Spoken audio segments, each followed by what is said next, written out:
Bonjour. Ils sont nombreux à être partis de Bilbao, de Bordeaux ou de Bayonne et à avoir affronté la vingtaine de jours à bord de bateaux à vapeur pour trouver un Eldorado, de l'autre côté de l'Atlantique, en Uruguay. Mais même à des milliers de kilomètres de l'Europe, l'identité leur colle, aux Basques. C'est l'héritage. De l'Uruguay, on connaît la Pampa.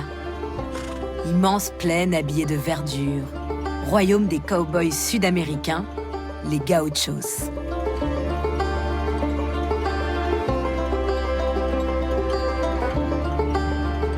Et sa capitale, Montevideo, posée sur le Rio de la Plata, est longtemps phare de la démocratie et du progrès social en Amérique du Sud.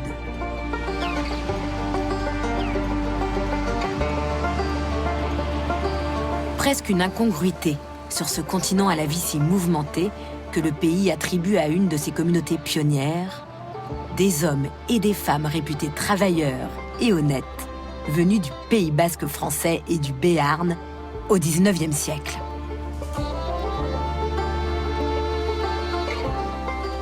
Ils sont indissociables de la construction de ce pays. Et cette nation, comme sa culture, n'aurait jamais été la même sans leur présence.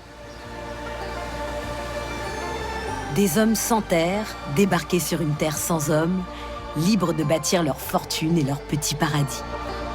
À force de labeur et d'entraide, ces relégués du Pays basque se sont hissés au sommet de la société uruguayenne. Ils ont donné au pays ses plus grandes fortunes, ces hommes de lettres comme le poète Jules Supervielle, et même 3 présidents de la République.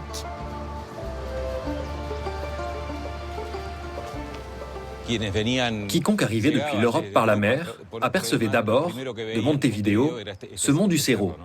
C'est le point le plus élevé de cette zone sud du pays. Il culmine à 132 mètres. C'est le premier endroit de toute l'Amérique où sont arrivés les Basques français, au moment où se créait la République de l'Uruguay. Paysans pour la plupart, les colons débarquant dans ce nouvel État ne parlent alors que basque ou béarnais, des régions où s'applique encore le droit d'aînesse. Un système dans lequel seuls les aînés héritent des terres de leurs parents pour éviter les divisions. Des milliers de jeunes gens n'ont d'autre choix que de s'inventer une vie ailleurs, loin des leurs, et répondent à l'appel de la toute jeune République à venir la peupler dans les années 1830. Les colons devaient être blancs et catholiques. Ça, les gouvernants de l'époque l'avaient bien spécifié. Et les premiers qui ont répondu à cet appel furent les Basques français, qui sont arrivés par milliers à ce moment-là. Ils n'avaient pas encore émigré ailleurs dans le monde. Si les Français sont aussi nombreux à venir en Uruguay, c'est que la petite République dispose pour la France d'un agent d'émigration particulièrement efficace, un certain Samuel Lafone. Depuis ses bureaux, il envoie ses employés sillonner le Piémont pyrénéen jusque dans le Gers, afin de fournir à l'industrie bovine uruguayenne une main-d'œuvre courageuse et qualifiée. Il avait une structure si bien organisée qu'il avait même son propre représentant à Bayonne, qui s'appelait Belmar. Il leur faisait signer un contrat pour venir ici. Ce contrat était très spécifique. Le voyage revenait à 400 francs de l'époque et il fallait le rembourser en travaillant. Cela a parfois engendré des situations proches de l'esclavage, pour ceux qui ne parvenaient pas à payer. Nombreux sont ceux à échouer dans le quartier des docks.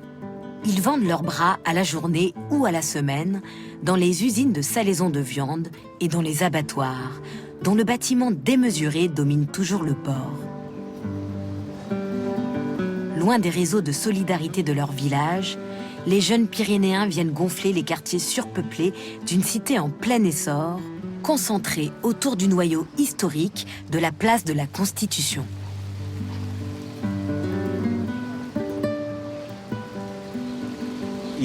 Il faut imaginer non pas la ville que l'on voit maintenant, mais une structure bien plus rudimentaire.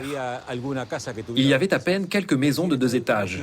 C'est dire à quel point la ville était une cité précaire, en construction. C'est là que s'est développée la vie des immigrés avant celle des artisans, parce que l'immigration était exclusivement constituée de paysans et de petits artisans. Les 2 tiers de la population étaient immigrés, mais dans ces 2 tiers, un tiers était basque français. Ça équivaut à 11 000 habitants. Ces Basques n'apportent pas que leur force de travail. Ils rapportent aussi certaines de leurs pratiques culturelles.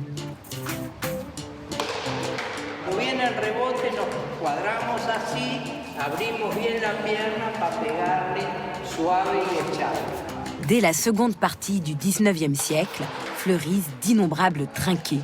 Ces salles réunissant aussi bien des joueurs de pala que de pelote basque.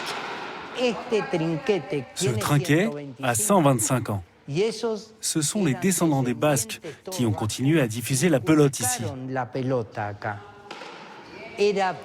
À cette époque, c'était le sport le plus populaire de l'Uruguay. Ici, on jouait même plus à la pelote basque qu'au football. Au fil des ans, cette culture basque ne se limite bientôt plus seulement au faubourg où logeaient les premiers migrants. Elle gagne l'ensemble du pays. Certains travailleurs enrichis s'offrent peu à peu des terres, souvent vidées au préalable de leur population autochtone, pour vivre leurs rêves de nouveau monde.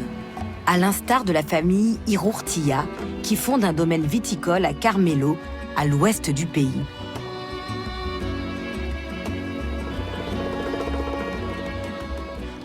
Ici, nous avons un petit musée qui évoque les 4 générations d'Irurtia, qui, comme j'aime à le dire, tentent de faire du bon vin dans ce magnifique terroir de Carmelo. Laurent Irurtia, le fondateur de notre exploitation, était un immigrant basque, arrivé en Uruguay en 1870. Laurent a en réalité travaillé dans une carrière de pierre, et quand il a fondé le vignoble Irurtia, il avait déjà 56 ans. En fait, la majeure partie de sa vie, il n'avait été qu'un ouvrier, mais son rêve était de faire du vin dans cette région de Carmelo, et il a fini par réussir.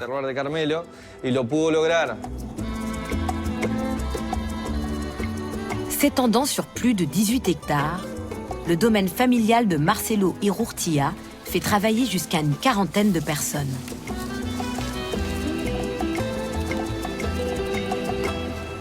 Vu le raisin, la vigne est belle. J'aurais cru qu'il serait plus sec avec la sécheresse qu'on a eue. Comme quoi, ça finit toujours par pousser. L'histoire dit que le premier cep venait de la région de Madiran, dans les Pyrénées-Atlantiques. À l'image du domaine de la famille Irurtia, l'ensemble du vignoble uruguayen doit son cépage phare, le Tanat, à un homme, un immigrant basque qui l'a introduit en 1877.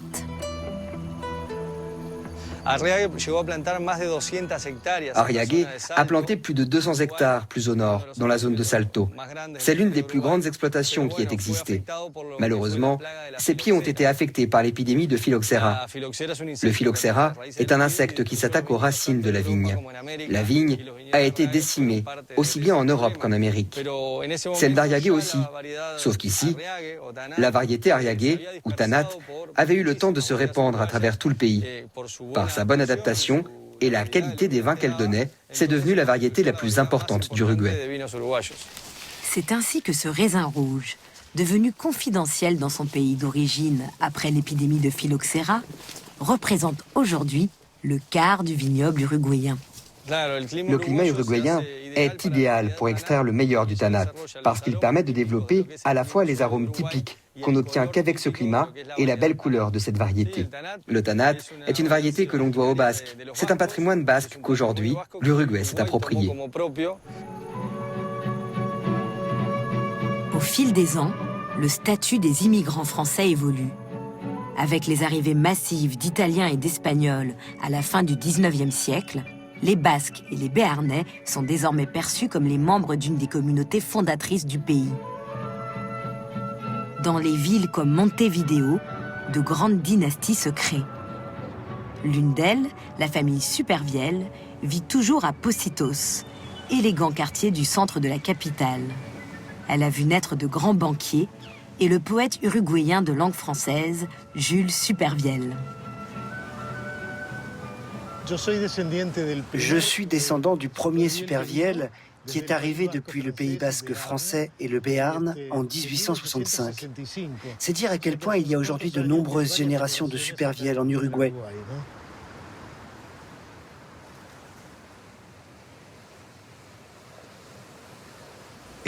Voici mon arrière-grand-père, le plus petit de tous. Il venait du Pays Basque et d'Oloron-Sainte-Marie, qui est dans le Béarn, à la frontière basque.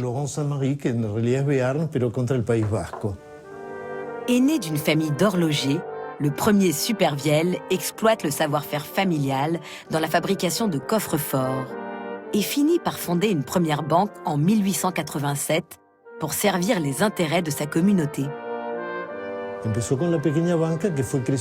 Il a commencé avec une petite banque qui a grandi à mesure que l'Uruguay prospérait, à tel point qu'il a monté des affaires et d'autres banques. Il connaissait la langue de ceux qui venaient de cette région de France, ce qui créait immédiatement une connexion. C'était un vrai avantage à une époque où cette communauté avait un poids énorme dans la société. Ils avaient développé un réseau qu'ils n'avaient pas avec ceux qui n'étaient pas basques. Et je dois avouer que cela perdure aujourd'hui. Ils ont formé ce qu'on peut appeler l'élite du pays. Les Basques d'Uruguay n'ont jamais voulu rompre le fil de leur histoire. Certains d'entre eux cherchent aujourd'hui à se reconnecter avec la terre de leurs ancêtres au sein de centres de culture basque. Bon, nous allons faire quelques phrases, par exemple pour se présenter. Je suis Martin. À toi. J'étudie l'Euskara parce que ma famille était basque. Mais c'est très difficile à apprendre sur le tard. Moi, j'avais 33 ans quand j'ai commencé. Des efforts, encore et toujours, comme ceux que firent les premiers Basques pour faire de l'Uruguay ce qu'il est aujourd'hui. Un pays sans haute montagne ni métropoles électriques, mais à l'identité immense. Un pays généreux, honnête et profondément attachant.